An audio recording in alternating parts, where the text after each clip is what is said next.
Assalamualaikum warahmatullahi wabarakatuh. Alhamdulillahi rabbil alamin.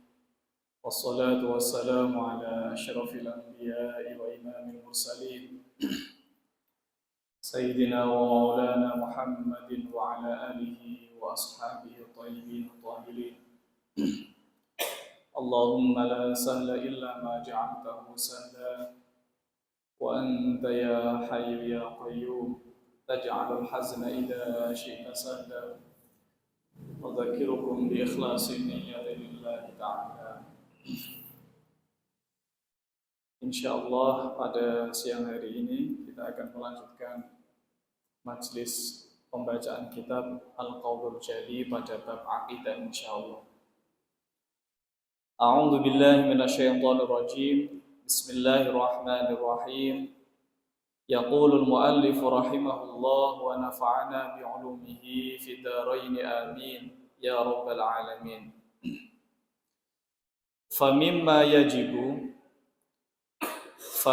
yajibu 'alal mukallafi sawa'un kana musliman am kafiran ilmuhu wa i'tiqaduhu bi ay yuz'ina qalbuhu lahu wa yarda bihi mutlaqan ay fi kulli ahwalihi wan nutqu bihi ay bil lisani fil hali in kana al mukallafu kafiran asliyan aw murtaddan wa illa bi an kana musliman fa fi sholati syahadatani wa huma asyhadu an la ilaha illallah wa asyhadu anna Muhammadar Rasulullah.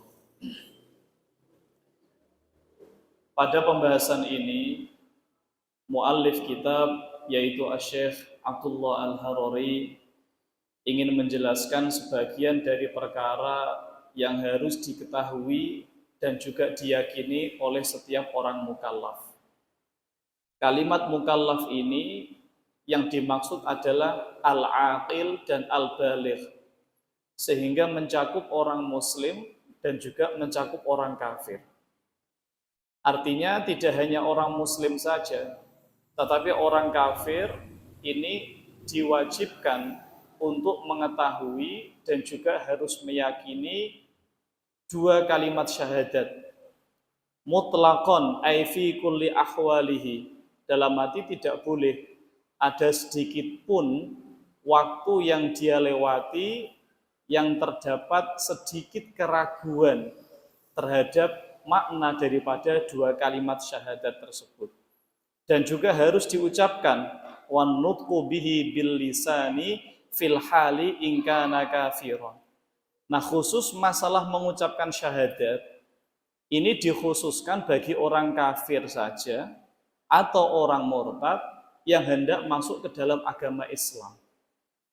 Ya, mengucapkan syahadat sebagai syarat masuk ke dalam agama Islam ini hanya diwajibkan atas orang kafir dan juga orang murtad yang hendak masuk ke dalam agama Islam. Nah, adapun selain kedua golongan tersebut, siapa? Yaitu orang muslim. Bi angkana musliman, seperti kita ini. Meskipun ada di antara kita ini dari kecil sampai besar, sampai dia meninggal, sama sekali tidak pernah mengucapkan kedua kalimat syahadat.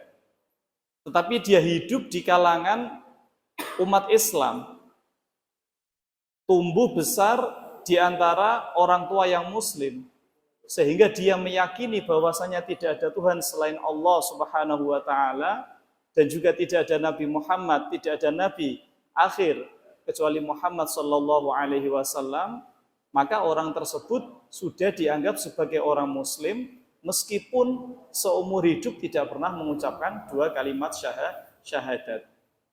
Tetapi bagi orang muslim membaca syahadat ini diwajibkan ketika di dalam sholat. Makanya di sini dikatakan wa illa bi angkana musliman fa fis sholati.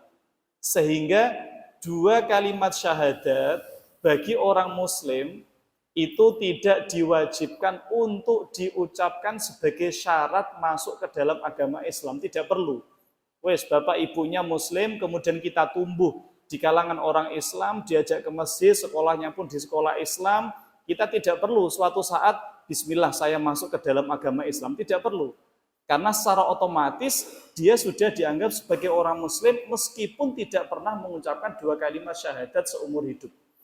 Tetapi masih ada satu kewajiban yang harus dia lakukan. Apa itu? Yaitu mengucapkan 2 kalimat syahadat ketika sholat. Kapan? Yaitu ketika membaca tahiyat.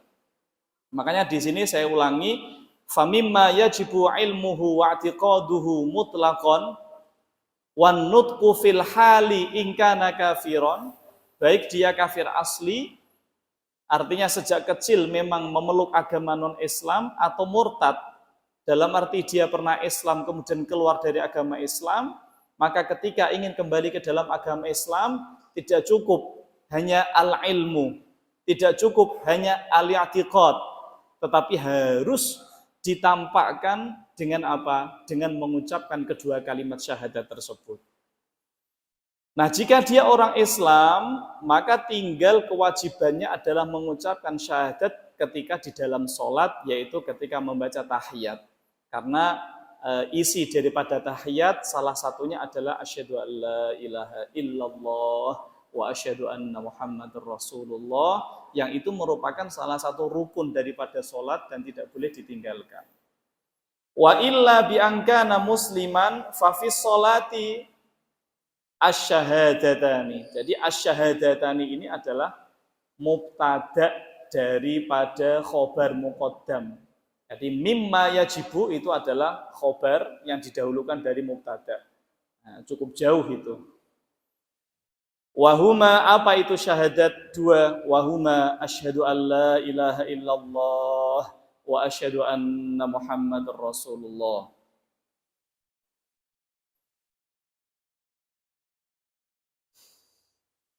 Di dalam penjelasan syarah itu ada kalimat ayuz'ina.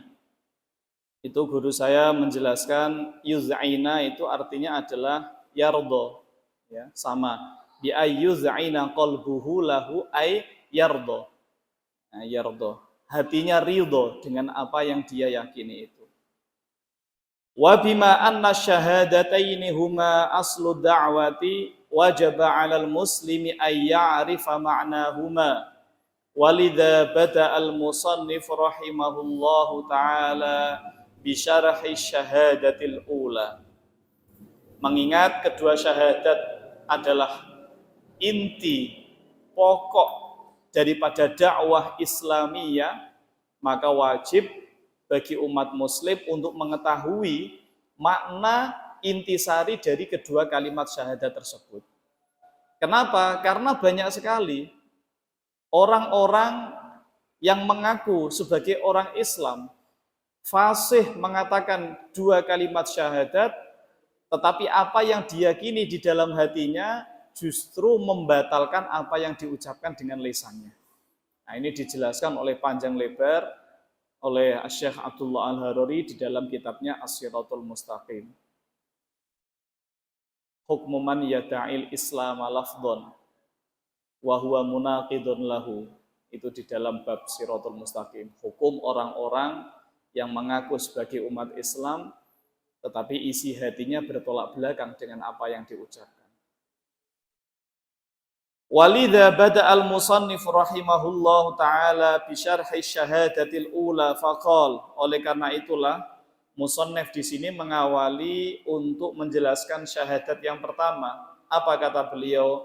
Faqal wa ma'na asyhadu an la ilaha illallah a'lamu wa a'taqidu ay uz'inu biqalbi wa a'tarifu. Jadi kata-kata saya bersaksi, kata-kata asyhadu ini kalau dijelaskan mengandung 3 makna. Yang pertama adalah makna a'lamu, yaitu artinya saya mengetahui, wa a'taqidu artinya saya meyakini, saya ridho dengan apa yang saya ucapkan, berarti i'tiqad ini letaknya ada di dalam hati. Ini saja tidak cukup, harus diungkapkan dengan i'tiraf. Wa a'tarifu bilisani, mengakui sepenuhnya dengan lisan. Karena tidak mungkin seseorang itu dapat mengetahui apa yang disimpan di dalam hatinya. Seseorang tidak bisa menvonis ini muslim, ini kafir, kecuali memang diungkapkan dengan ungkapan 2 kalimat syahadat dengan lisannya tersebut. Artinya keyakinan itu harus ditampakkan dengan apa? Dengan mengucapkan 2 kalimat syahadat. Wa a'tarifu bilisani alla ma'buda bihaqqin illallah. Tidak ada sesembahan yang hak. Tidak ada sesembahan yang hak disembah kecuali Allah Subhanahu wa taala. Ai annahu la yastahiqu ahadun ayyu'bada. Nah, ini makna ibadah ini yang menjadi perdebatan cukup panjang antara orang-orang Ahlus Sunnah wal Jamaah dengan orang-orang Wahabiyah, yang mana perbedaan makna ibadah inilah yang akhirnya menimbulkan konsekuensi hukum yang macam-macam di kalangan orang Wahabiyah. Mereka mengatakan dengan hanya kita memanggil ya Muhammad, ya Rifa'i misalkan, mereka menganggap ini adalah bentuk persembahan manusia terhadap manusia. Sementara makna daripada ibadah akan dijelaskan di sini. Apa sih seseorang itu dianggap menyembah terhadap perkara lain itu apa? Apakah hanya seseorang dengan bersujud di depan manusia itu dianggap sebagai dia menyembah makhluk itu? Ataukah ada makna lain daripada ibadah itu? Ay annahu la yastahiqu ahadun ayyu'bada ay ayyutazallala lahu nihayatat tazalluli illallah. Yang artinya tidak boleh ada yang dihormati, yang diagungkan dengan penuh keagungan, puncak keagungan, puncak keta'ziman, kecuali Allah Subhanahu wa taala. Itu adalah yang dimaksud dengan ibadah atau persembahan. Idz inna ma'nal ibadati fil lughati aqsa ghayatil khusyu'i wal khudu'.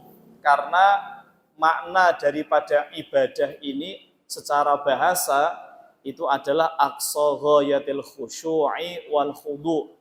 Jadi puncak kekhusyuan seseorang, puncak ketulusan, kekhuduan, ketundukan seseorang. Ini adalah makna daripada ibadah secara bahasa. Kama nassa ala dzalikal hafidhul lughawi Taqiyuddin As-Subki. Seperti yang telah ditetapkan oleh Al-Hafidh Al-Lughawi Taqiyuddin As-Subki. Nah, itu di dalam kitabnya beliau menyampaikan bahwasanya ibadah itu adalah aqsa ghayatil khusyu'i wal khudu'. Fayu'lam min hadza annahu laisa ma'nal ibadati mujarradat ta'ah. Ya, hanya sekedar taat.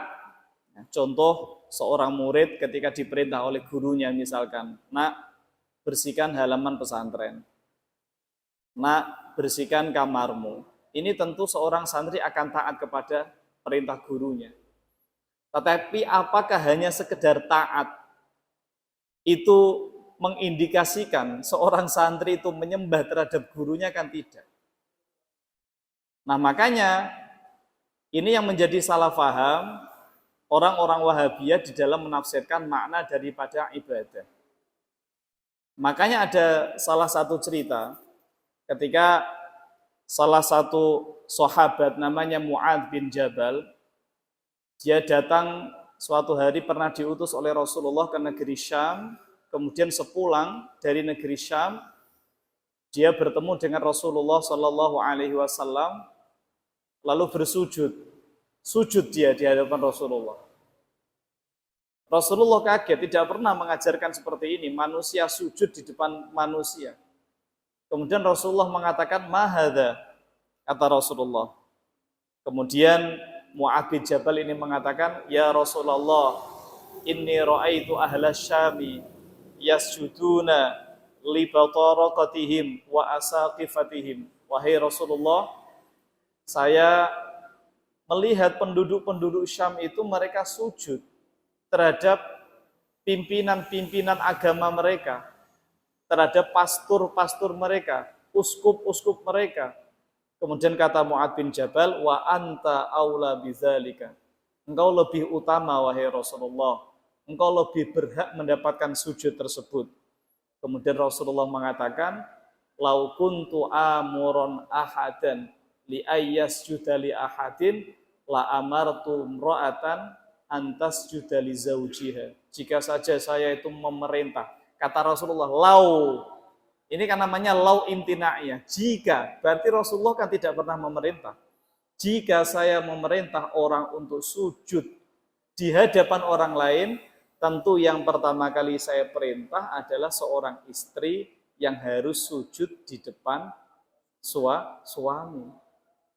Lihat ekspresi atau responnya Rasulullah ketika Mu'adz bin Jabal itu sujud di depan Rasulullah Shallallahu Alaihi Wasallam.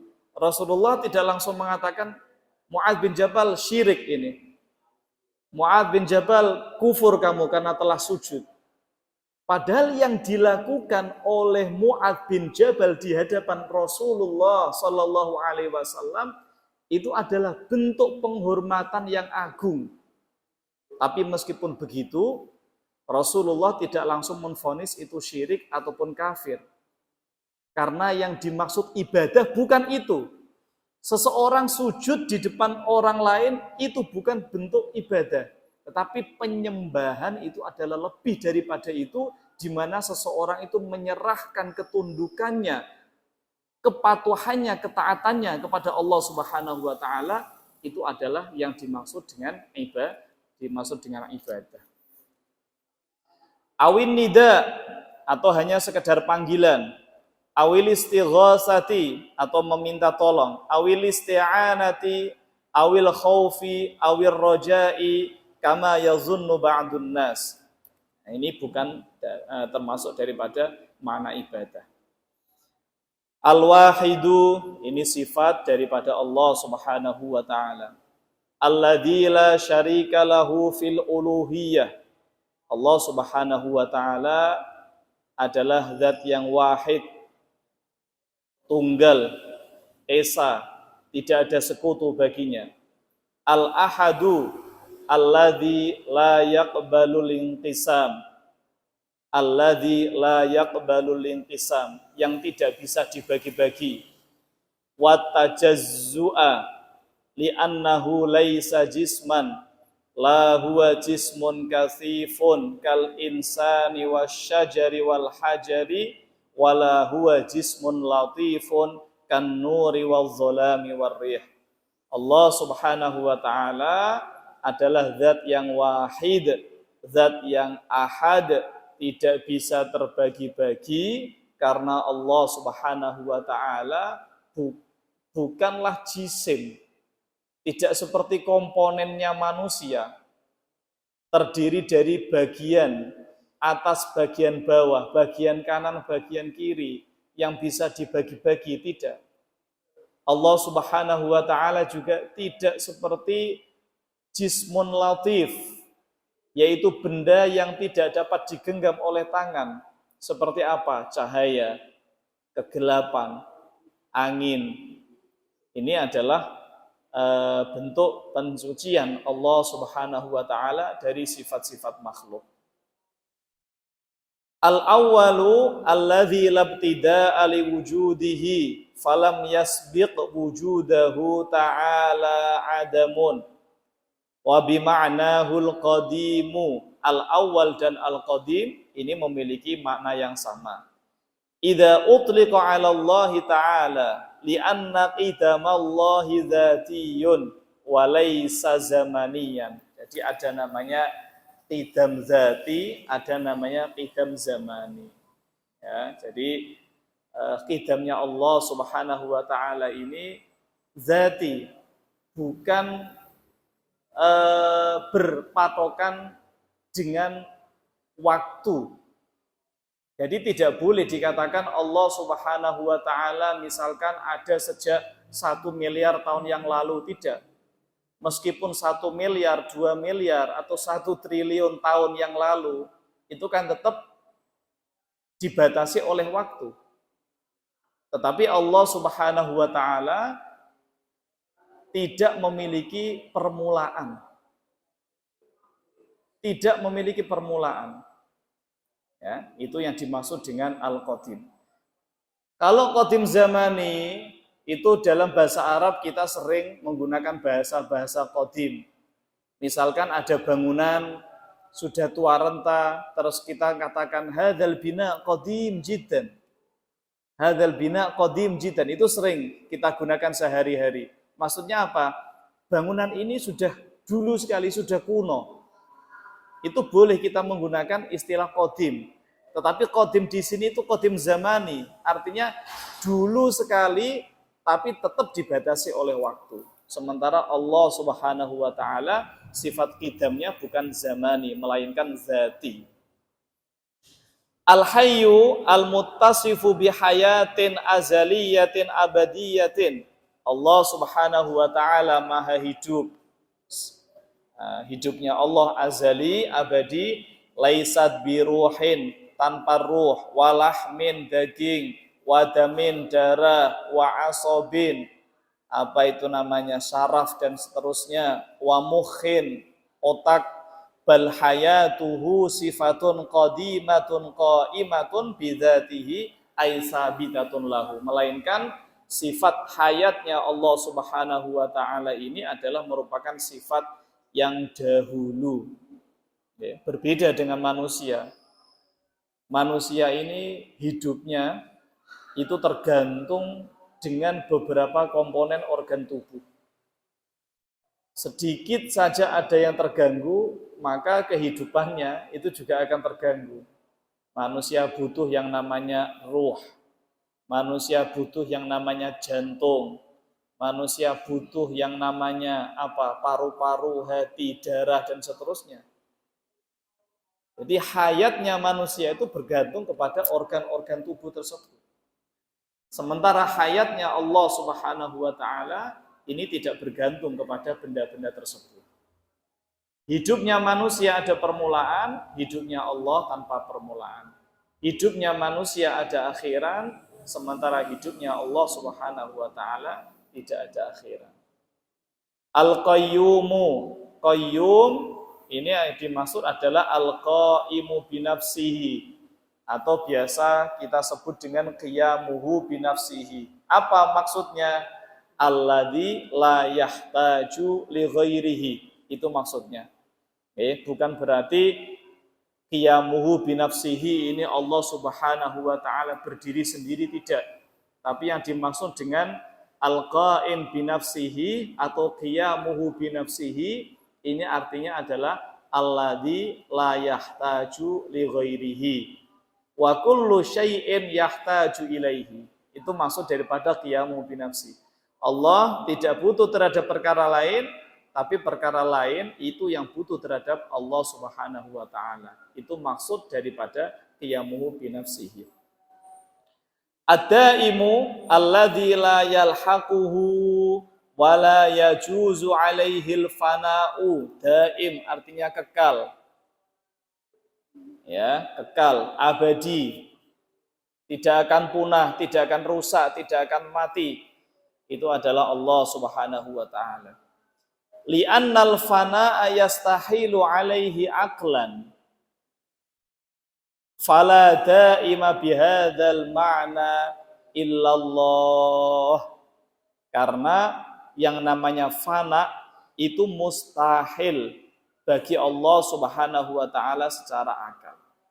Jadi sifat qadim Dan sifat daim ini merupakan sifat yang saling berkaitan satu dengan yang lain.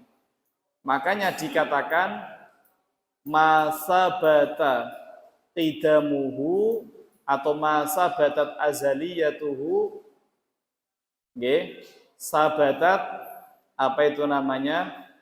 Dawamuhu. Sesuatu yang sudah bisa diterima oleh akal bahwa sesuatu tersebut ada tanpa permulaan, maka secara otomatis akal itu tidak bisa menerima rusaknya atau punahnya atau matinya perkara tersebut. Jadi kita tidak bisa membayangkan ada masa di mana Allah Subhanahu wa taala itu tidak ada. Kita tidak bisa membayangkan. Baik masa dulu, masa sekarang atau masa yang akan datang. Ya, makanya dari situlah fana atau maut itu adalah sifat yang mustahil bagi zatnya Allah Subhanahu wa taala. Ketika akal itu sudah bisa menerima bahwa Allah itu adalah azali, maka secara otomatis akal pasti bisa menerima bahwa Allah Subhanahu wa taala itu daim atau kekal. Al-Khaliqu alladzi abraza wa kawwana jami'al kainati minal adami ilal wujud. Al-Khaliq ini adalah zat yang memunculkan, yang menciptakan sesuatu dari tidak ada menjadi ada. Ini adalah makna al-Khaliq. Beda dengan murakib, menyusun.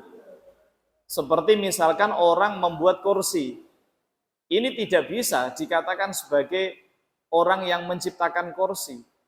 Karena dia punya bahan kemudian dirangkai. Tetapi sifat penciptaannya Allah Subhanahu wa taala itu yang dimaksud apa? Alladzi abroza wa kawwana jami'al kainati minal adami ilal wujud. Dan itu tidak ada yang mampu kecuali Allah Subhanahu wa taala. Menciptakan sesuatu dari tidak ada menjadi ada, itu adalah al-Khaliq. Makanya tidak boleh nama al-Khaliq ini diberikan sebagai nama makhluk. Baik nama manusia selain Allah Subhanahu wa taala tidak boleh. Ana wong jenenge Khaliq tidak boleh. Kecuali kalau disandarkan dengan kata Abdul Khaliq boleh. Panggilnya Abdul Khaliq. Tidak boleh dipanggil hanya Khaliq saja. Karena ini adalah termasuk nama yang khusus bagi zatnya Allah Subhanahu wa taala. Ar-Raziqu, apa yang dimaksud dengan Ar-Raziq? Alladzi yusilul arzaqa ila ibadihi, adalah zat yang memberikan, menyampaikan rizki kepada seluruh makhluknya. Dan rizki itu bukan sesuatu yang dimiliki. Rizki itu adalah sesuatu yang bisa dimanfaatkan oleh seseorang atau oleh makhluk hewan. Itu namanya rizki. Meskipun haram, itu namanya rizki. Jadi definisi ini tidak membahas masalah halal ataupun haram. Seseorang dapat saja memiliki misalkan 2 mobil, tetapi dia yang dipakai hanya 1. Berarti itu adalah rizkinya dia. Yang 1 belum tentu rizkinya dia. Bisa saja itu nanti misalkan rusak dan lain sebagainya. Orang memiliki pakaian sebanyak apapun di lemari, tapi rizkinya dia adalah yang dia pakai itu, berarti rizkinya dia. Seseorang memiliki berbagai macam makanan di dapur, belum tentu itu rizkinya. Siapa tahu itu rizkinya kucing, dimakan kucing. Atau mungkin rizkinya lalat, rizkinya ayam. Tetapi rizki itu adalah kulluma yanfa atau yantafi'u bihin nas, sesuatu yang bisa dimanfaatkan oleh manusia, itu namanya rizki. Meskipun itu perkara yang haram. Ya, jadi rizki bukan sesuatu yang dimiliki, tetapi rizki adalah sesuatu yang bisa dimanfaatkan. Artinya selama manusia itu masih hidup, berarti manusia masih dijamin rizkinya. Kalau rizkinya sudah di stop oleh Allah, berarti tidak ada sesuatu yang bisa dia manfaatkan, disitulah ajalnya akan datang. Ya, disitulah ajalnya akan datang. Al-alimu al-muttasifu bi sifatil ilmi. Allah Subhanahu wa taala adalah zat yang maha mengetahui. Al-azali al-abadi alladzi la yataghayyaru wa la yazid. Ilmunya Allah tidak berubah, tidak bertambah, wala yanqus, tidak berkurang, wala yatajaddadu, tidak bisa diperbaharui. Fahuwa ta'ala alimun kal ulama'i la kal ulama'i li'anna ilmahu qadimun wa ilmu ghairihi hadisun. Itu ilmunya Allah. Ilmunya Allah tidak berkurang. Paham? Karena kalau Allah ilmunya berkurang, berarti Allah Subhanahu wa taala dalam hal ini menuju sifat yang adna, menuju sifat yang lebih rendah, menuju sifat yang kurang pantas, dan ini mustahil bagi Allah Subhanahu wa taala. Begitu juga Allah Subhanahu wa taala ilmunya tidak bisa bertambah. Kenapa? Kalau ilmunya Allah bertambah, berarti sebelumnya otomatis ilmunya Allah kan kurang. Apakah pantas mensifati Allah dengan ilmu yang kurang? Tentu tidak. Makanya dikatakan ilmunya Allah Subhanahu wa taala tidak bisa berubah. La yataghayyar la yazid wa la yanqus. Ilmunya Allah sudah sempurna. Berbeda dengan ilmunya para ulama, berbeda dengan ilmunya para santri. Sekarang hafal, besok belum tentu hafal. Nah, ini artinya bisa berkurang, bisa bertambah. Itu adalah ilmu atau pengetahuannya manusia. Wa ilmu ghairihi hadisun al-qadiru al-muttasifu bil qudrati tammah. Allah Subhanahu wa taala kudratnya adalah kudrat yang sempurna. Ini perlu difahami. Wa qudratullahi sifatun azaliyatun abadiyatun yu'assirullahu biha fil mumkinat. Ya, jadi takdirnya Allah Subhanahu wa taala, kudrahnya, kemampuannya Allah Subhanahu wa taala, itu ta'alluqnya itu hanya pada al-mumkinat. Nggih, ta'alluqnya itu adalah pada al-mumkinat. Jadi kudrahnya Allah Subhanahu wa taala ini tidak berhubungan dengan sesuatu yang wajib, juga tidak bisa berhubungan dengan sesuatu yang mustahil. Contoh, sesuatu yang mustahil, adanya dua Tuhan. Kemudian ada orang yang bertanya, Ustadz, apakah Allah Subhanahu wa taala berkuasa menciptakan Tuhan yang kedua misalnya? Ini pertanyaan tidak boleh dijawab bisa, tidak boleh dijawab tidak bisa. Ini bahaya, dijawab bisa tidak boleh, dijawab tidak bisa juga tidak boleh. Jawabnya apa? Kita jawab pertanyaan Anda salah. Kenapa? Karena adanya Tuhan yang kedua ini sesuatu yang mustahil, dan kudrahnya Allah Subhanahu wa taala ini tidak berhubungan dengan sesuatu yang mustahil. Jadi tidak bisa kita jawab Allah bisa, juga tidak boleh kita jawab Allah tidak bisa. Ini contoh mudah saja, ini meja yang saya pakai ini. Misalkan saya bertanya, Ustadz Solhan, ini meja ini bodoh apa pintar? Ini kan tidak bisa dijawab bodoh, juga tidak bisa dijawab pintar. Karena kedua sifat ini tidak bisa kita gambarkan ada pada meja ini, tidak bisa. Makanya pertanyaan itu harus benar dulu, baru boleh dijawab. Tetapi kudrahnya Allah itu hanya pada perkara-perkara yang mungkin. Contoh, misalkan ada seseorang namanya Muhammad. dia punya anak 2, kemudian ditanyakan, apakah Allah Subhanahu wa taala mampu menciptakan 5, 7 atau bahkan 10 anak bagi Pak Muhammad tersebut? Ya mampu. Karena 5 anak, 2 anak, 10 anak itu sesuatu yang mungkin. Sesuatu yang bukan mustahil bagi Allah Subhanahu wa taala.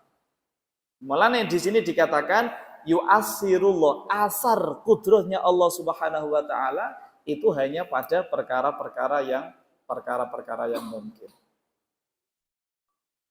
Ya, karena kenapa? Karena al-mumkinat itu adalah hiyallati taqbalul adama wal wujud. Karena mumkinat ini adalah sesuatu yang bisa wujud dan juga bisa adam. Makanya itu hanya yang berhubungan dengan kudrahnya Allah. Ai fi kulli ma yajuzu fil aqli.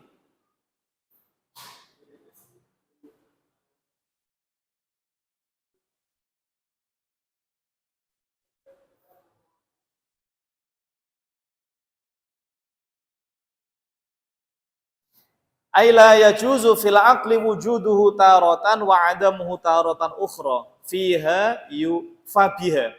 Jadi Allah Subhanahu wa taala mengetahui dengan sifat ilmu. Allah Subhanahu wa taala mewujudkan perkara-perkara mungkin dengan sifat kudrahnya. Fabiha yujidu wa yu'timu wallahu subhanahu wa ta'ala fa'alul lima yurid. Ay anna Allah qadirun ala takwini ma sabaqat bihi iradatuhu. Artinya fa'alul lima yurid ini adalah Allah Subhanahu wa taala mampu merealisasikan, mewujudkan perkara-perkara yang sudah didahului oleh iradahnya Allah Subhanahu wa taala. Itu yang dimaksud dengan fa'alul lima yurid. Ai ala ijadi kulli ma arada fil azali. Jadi Allah Subhanahu wa taala itu iradahnya sejak azali. Misal Ustaz Walhan ini lahirnya hari Rabu misalkan. Nah, pada waktu tersebutlah sifatnya Allah fa'alul lima yurid itu merealisasikan, Allah merealisasikan irodahnya yang ada pada azali itu dengan sifatnya fa'alul lima yurid pada saat itu. Jadi tidak ada irodahnya Allah Subhanahu wa taala yang tidak terlaksana, itu tidak ada. Fa'alul lima yurid itu artinya maha melaksanakan atau merealisasikan kehendaknya. Itu yang dimaksud dengan fa'alul lima yurid. Jadi tidak ada Allah misalkan menghendaki sesuatu sejak azali, namun Allah tidak mampu untuk mewujudkan atau merealisasikannya, ini adalah sesuatu yang mustahil.